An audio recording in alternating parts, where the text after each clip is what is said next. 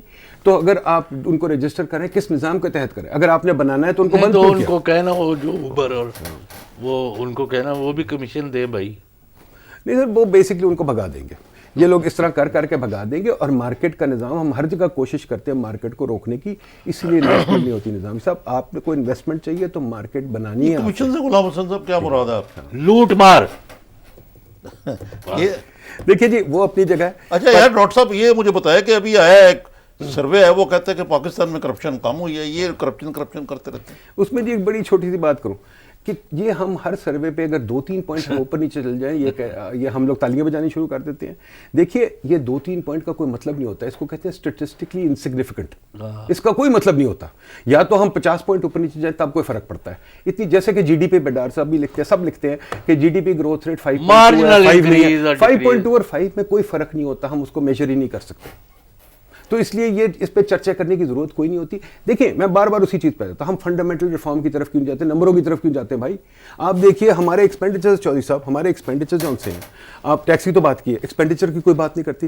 ہمارے ایکسپینڈیچرز میں کہتا ہوں ہمارا فسکل ڈیفیسٹ کا بڑا موٹا حساب آپ کو دیتا ہوں. ٹیکس کی ضرورت ہی نہیں. 2% جی ڈی پی کا ہمارا انرجی میں نقصان ہے. آج بھی سرکولر ڈیٹ 600 بلین کا کھڑا ہے جو دینا پڑے گا. آپ کو چھپا رہے ہیں آپ، کھڑا ہے پر دینا پڑے گا. ٹھیک ہے، اور کتنا پہلے دے چکے ہیں؟ کیونکہ وہ تو ہر سال دیتے ہیں نا. اب 2% جی ڈی پی کا سرکولر ڈیٹ ہے، It's a huge 1% amount. آپ کا یہ جو ویٹ شیٹ آپ خریدتے ہیں وہ ہے، 1% آپ کا اسٹیٹ انٹرپرائز کا، 4% تو یہی وائپ آؤٹ. آپ نے کوئی ریفارم 1200 ارب سے اٹھ گیا نا. آپ نے کوئی ریفارم نہیں کیا ان چیزوں کو ٹھیک. ڈاکٹر صاحب یہ جب تک یہ بنیادی اصلاحات نہیں ہوتی جو باقی دنیا میں ہو چکی ہوئی ہیں بہت سارے ملکوں میں، سب جگہ ہو چکی ہے. یعنی آپ مجھے بتائیں کوئی یہ کیا وجہ ہے کہ خطے میں ہم بنگلہ دیش ہم سے آزاد نکل ہوا گیا، ہے، بالکل. ان کی ایکسپورٹس کہاں ہیں ہماری کہاں ہیں، ان کی ترقی کہاں ہے ہماری کہاں ہے. انڈیا تو خیر بالکل ہی بہت آگے ہے. سوائے افغانستان کے میرے خیال سے ہمارا حال سب سے پتلا ہے. دیکھیے جی اگر ہم ریفارم نہیں کریں گے، اگر ہم یہ چیزیں ٹھیک نہیں کریں گے، فار ایگزامپل انرجی کا نظام آپ نے بات کی کہ جی ہمارا لوڈ شیڈنگ ٹھیک ہو رہی ہے، چلے بجا میں مان لیتا ہوں، تو اس کے بھی اپنی سیزنل پیٹرنز ہوتے ہیں، شاید وہ واپس آ جائے مئی جون تک، کوئی پتہ نہیں، کیونکہ جب بارشیں ہوتا ہے وہ نظام اپنا ہوتا ہے. بٹ اگر آپ کا نقصان ہو رہا ہے بلوں میں، روز نقصان ہو رہا ہے اور آپ آج تک اس کو ٹھیک نہیں کر سکے، تو وہ آپ کو کبھی نہ کبھی اس کے پیسے دینے پڑیں گے. جیسے پہلے آپ نے 500 کچھ دیے تھے، اب 600 کچھ دیں گے، پھر اگلے سال کچھ دیں گے. یہ نظام تو آپ ٹھیک کر لیکن سکتے سی پیک واقعی گیم چینجر ثابت ہو رہا ہے. دیکھیے سی پیک ایک پروجیکٹ ہے اور پروجیکٹ ہونے چاہیے، اچھی بات ہے، ہونے چاہیے، کوئی بڑی بات نہیں ہے، کوئی بری بات نہیں ہے اس میں. بٹ سی پیک پالیسی نہیں ہے. پالیسی اور پروجیکٹ میں فرق کریں، ٹھیک ہے. اور سی پیک نے اگر چین نے ہمیں کوئی فائدہ دیا تو آپ کو پتہ ہے باپ بیٹے کو بھی پیسے دیتا ہے تو سوچ کے دیتا ہے اور کچھ ریٹرن مانگتا ہے. ٹھیک ہے، چین کوئی ہمیں فیور تو نہیں کر رہا، کچھ تو واپس لے گا ہم سے، کچھ تو لے گا نا. تو وہ ہم کیا دینے کے قابل ہوں گے کہ نہیں، وہ بھی ہمیں سوچنا ہے. وہ ڈیٹ میں ڈاکٹر صاحب کو ڈالنا چاہیے اور دیکھنا چاہیے کہ چلیں ہم دے پھر سکیں آپ گے کو واپس. کسی دن ڈاکٹر صاحب بہت شکریہ آپ Thank you جی. کا. آپ نے بڑی کلیئر ہیڈڈلی ساری چیز جو ہے نا بڑی ایکسپلین کر دی ہے، اور اس سے کافی ہمارے بھی چوتھا دپک روشن ہوئے کہ یار بڑے آگے حالات خراب ہیں آنے والے. پر وہ جو $73 بلین پائل اپ کیا ہے اس کا جواب نے دیا نا ڈار صاحب نے اپنے آرٹیکل میں دے رہے ہیں. یہ ہمارے اس کے اوپر آئندہ نسلیں جو ہے پے کریں گی. ڈسکس کرنی ہے کہ عام آدمی کی حالت دار جو ہے اس کا کون ذمہ ہاں دار کچھ تھوڑے سے ہے. کوئی یہ جواب دیتے ہیں after short break.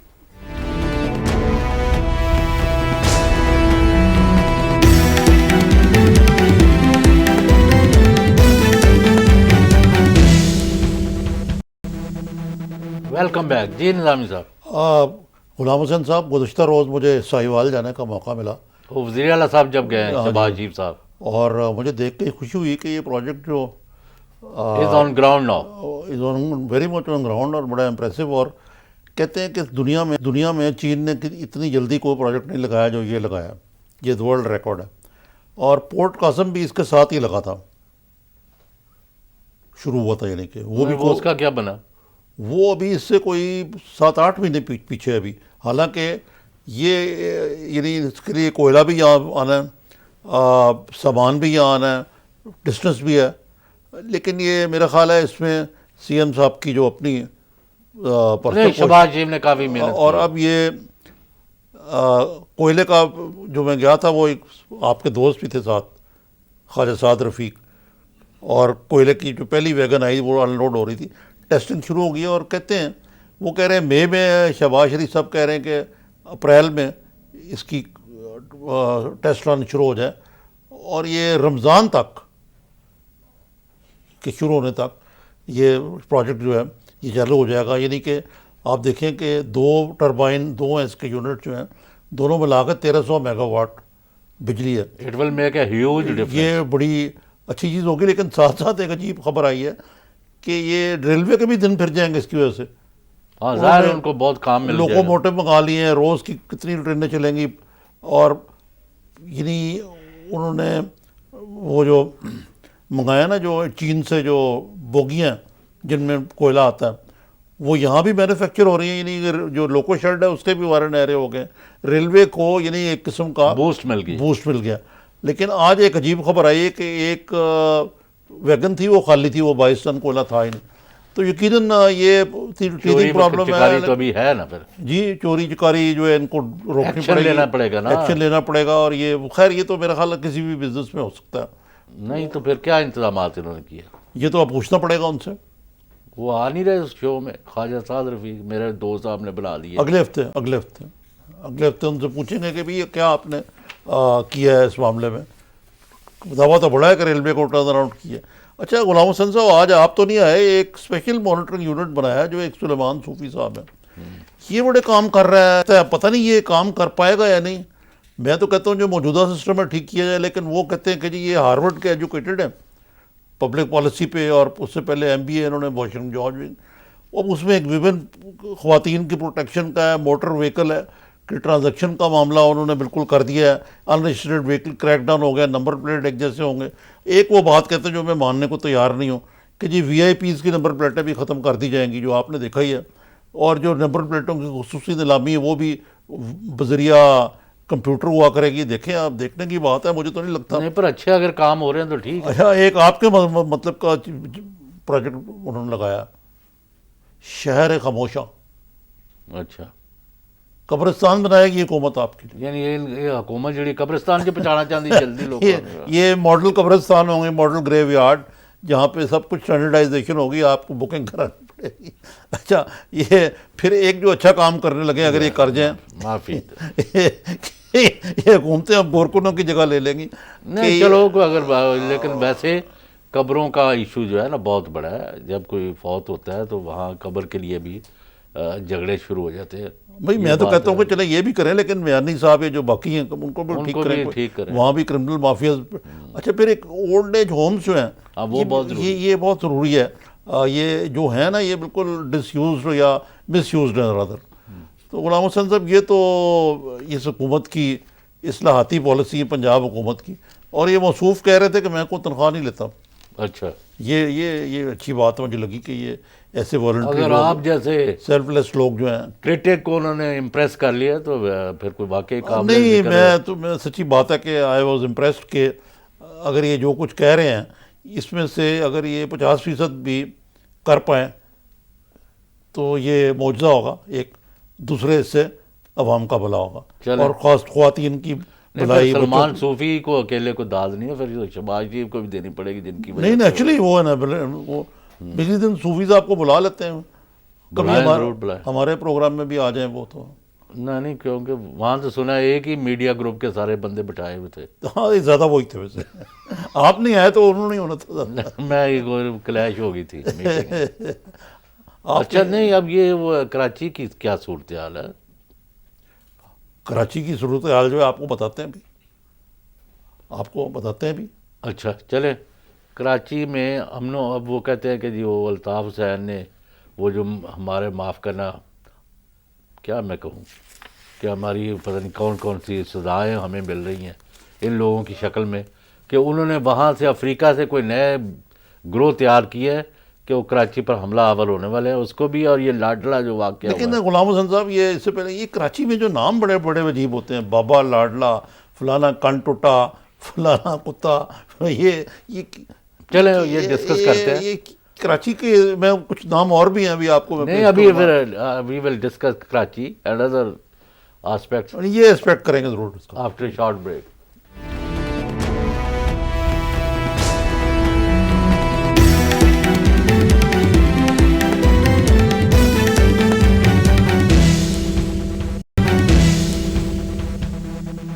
Welcome back. جی نظامی صاحب یہ لاڈلا کیا یہ ہوا ہے؟ یہ لاڈلا تھا ایک زمانے میں پولیس والوں کا نام. اچھا. پھر اس کی کوئی لڑائی ہو گئی, کو جو پہلے ان کا ساتھی تھا عزیز بلوچ, یہ عمان چلا گیا. عزیر بلوچ. عزیر بلوچ, ہاں جی عزیر میں کہہ رہا ہوں. وہ اندر ہے. ہاں اندر ہے. تو اب بابا لاڈلے کے بارے میں کہتے ہیں کہ رینجر بھی زخمی ہوئے ہیں مقابلے میں. یہ واقعی مقابلے ہوتے ہیں وہاں. نہیں, اب جب زخمی ہوئے ہیں پھر یہ مقابلہ ہے. وہ جو ہوتا ہے نا, ہم لے کے جا رہے تھے, وہ اسلحے کی نشاندہی کرنی تھی, اس کے بعد اس کے حامیوں نے حملہ کر کے اور اس کو فائرنگ کر کے اس کو مار دیا, اور جن پر حملہ کیا ان کو کچھ نہیں ہوا. اس کا مطلب ہے کہ جس طرح پنجاب پولیس کا جو طریقہ واردات ہے اس کو مقابلے میں رینجرز کا زیادہ ٹرانسپیرنٹ ہے, آپ یہ کہہ رہے ہیں؟ نہیں, مطلب جب زخمی ہیں انہوں نے کہا نا کہ بندے ہوئے ہیں, تو اس مینس کہ اچھا, ہمارے یہ نام بڑے بڑے رومانوی قسم کے ہیں. بابا لاڈلا جو ہے وہ پکڑا گیا, وہ مارا گیا, اور کوئی جگہ ہے جہاں پھول پتی کہلاتا ہے وہ, یعنی جگہ بھی نام پھول پتی ہے. تو یہ غلام حسین صاحب, ایک بات تو ہے ویسے آپ کو کریڈٹ دینا پڑے گا کہ رینجرز کے ڈی جی بھی چینج ہوئے 2013 کے بعد, ملٹری کی لیڈرشپ بھی چینج ہوئی, بہت کچھ ہوا. لیکن کراچی کی روشنیاں بحال کرنے کے لیے وہاں سے جو بتا مافیاز اور جو کرمنل گینگز ہیں ان کی بیک کرنے کے لیے ایک کنسسٹنٹ پالیسی جو ہے وہ ہماری حکومت کی اور ہمارے سیکورٹی اداروں کی. میں نے کل بھی کہا تھا, آپ بھی کہتے ہیں جلدی بند کرو, نہ کرو سوال. جب آپریشن ختم ہوں گے, نارملسی ریٹرن کرے گی, عام حالات ہوں گے, انتظامیہ اور پولیس اور سیاسی حکومت جب وہ دوبارہ معاملہ سنبھالیں گے کلی طور پر, مکمل طور پر, آیا اس وقت امن ہولڈ کرے گا یا نہیں کرے گا؟ دس از دی کویسچن. نہیں, لیکن غلام حسین صاحب میرا اپنا خیال یہ ہے کہ دیکھیں یہ ایک بہت بڑا بلف ہوتا ہے ہولڈوں کا. جب تک وہاں الطاف حسین کا ہولڈ تھا وہاں پتہ بھی نہیں ہلتا تھا, آپ کو یاد ہے؟ بالکل. آپ کا جو میڈیا ہے وہ سجدہ سہو کر دیتے تھے سارے. الف تھا یہ, وہ بولتے تھے وہاں سے لندن سے, اور سارے پروگرام, اگر آپ کا اور میرا پروگرام چل رہا ہے تو کٹ, جو نہیں کرتا تھا اس کا چینل بند کر دیا جاتا تھا. سڑکوں پہ لوگوں کو اٹھا لیا جاتا تھا, بلڈنگوں کو زندہ جلا دیا جاتا لوگوں کو. یہ سب کچھ ہو رہا تھا. اگر الطاف حسین صاحب ناراض ہو جاتے تھے تو ایک کال پہ سارا شہر کراچی بند ہوتے تھے.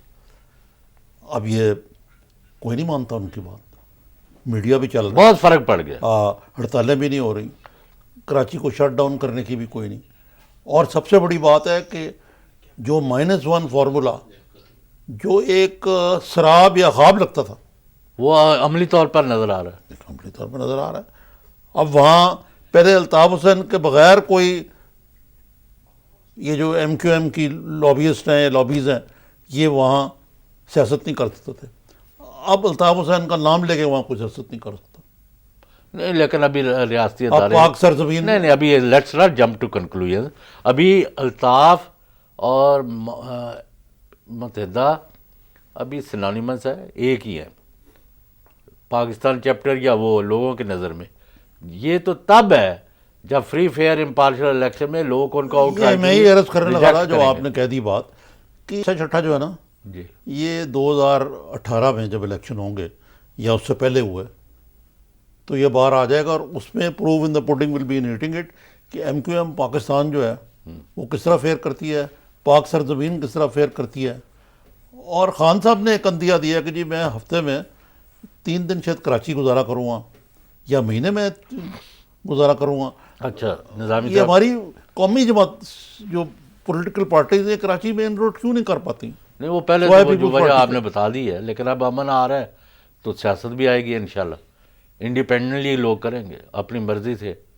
اور جب کراچی کے لوگ, مہاجر کمیونٹی خاص طور پر, الطاف کی ملک دشمن اور کراچی دشمن پالیسیوں کے خلاف بغاوت کریں گے تو وہ اصل میں کامیابی کا وہ دن ہوگا. ہاں, لیکن غلام حسن صاحب میرا آپ سے یہ تھوڑا سا اختلاف ہے کہ یہ جو امن ہے نا یہ لوگوں کی سپورٹ کے بغیر نہیں آ سکتا. چلیں, میں ایک آپ سے انشاءاللہ تعالی منڈے کو اس پر بات کریں گے. آج صرف آپ سے ایک آپشن ہے جو ڈسکس کرنا چاہتا ہوں, اور پاکستان کے لوگوں سے بھی, کہ میاں نواز شریف اگر سپریم کورٹ میں اپنے جو ان کی جاگنسائی ہوئی ہے اپنے وکیلوں کے ذریعے اور اپنے بچوں کے وکیلوں کے ذریعے اور موقف کی پے در پے تبدیلی کے ذریعے، جہاں انہوں نے اپنے آپ کو پہنچا دیا ہے کہ 90% لوگ سمجھتے ہیں کہ میاں صاحب جو میاں سوال میں مختصر تو سوال ختم کریں گے جواب میاں نواز شریف جو ہے وہ ڈسکوالیفائی ہو کر رہیں گے، اور یعنی ان کو سزا ہو جائے گی۔ اس سے بچنا ہے تو ان کے پاس ایک آپشن ہے کہ وہ نیشنل